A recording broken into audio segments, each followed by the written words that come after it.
Okay, so I cut out the pieces for my the main part of my castle.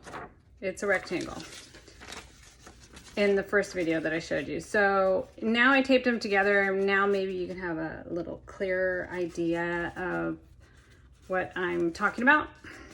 It's a little visual. So the house is gonna go here. This is the side, and that's the roof. I don't want the roof to overhang in the front, but it can overhang on the sides a little bit.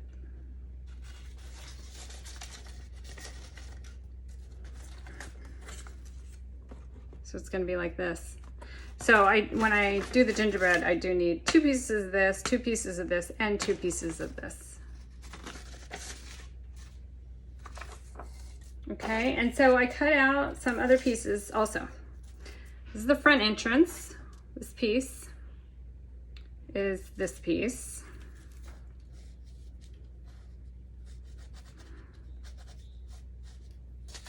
So that's the second part.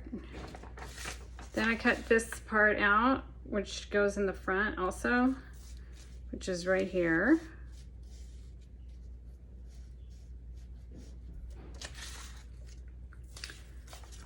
This is the side on the right. I cut that out. That is here. And then you can't see it sideways, but this is the side.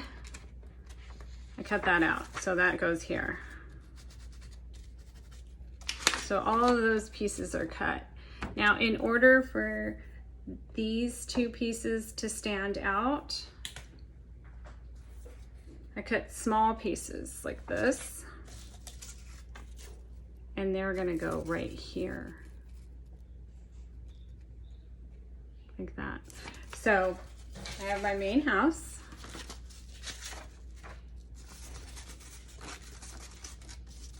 And then this is the front. And this is the side. And so instead of, one cookie just being laid flat against the castle, it's going to stick out. It's going to be like three-dimensional because of the side pieces.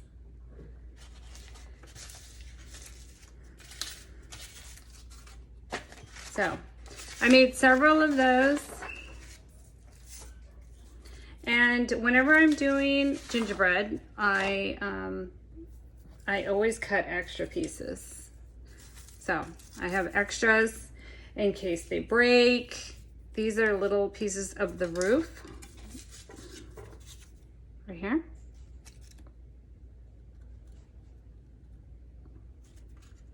Okay, but I always cut extra, always. Even some large pieces can be extra. You can do extra large pieces because things happen. It's a cookie. Sometimes it breaks. So I'm gonna put all this stuff aside.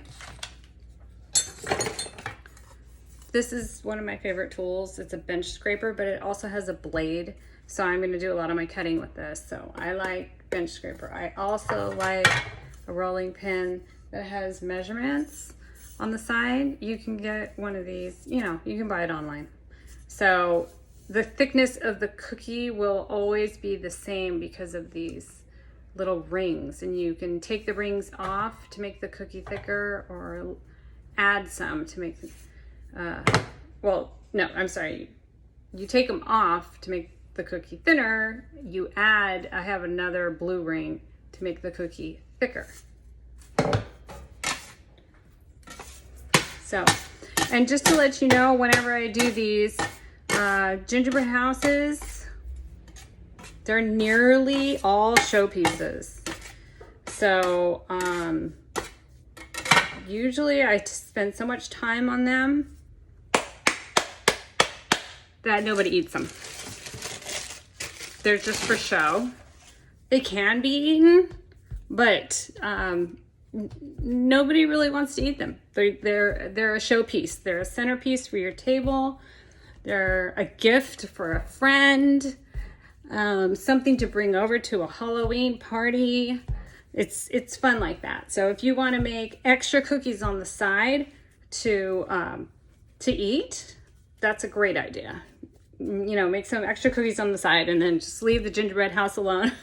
It just works out better that way. You know, and these take sometimes a week to assemble, or several days, and no one really wants to eat a cookie that's been handled and worked on for several days and weeks. It's just not that good. So make some extra dough, make some extra cookies for eating on the side, and make your gingerbread wizardly castle just for show.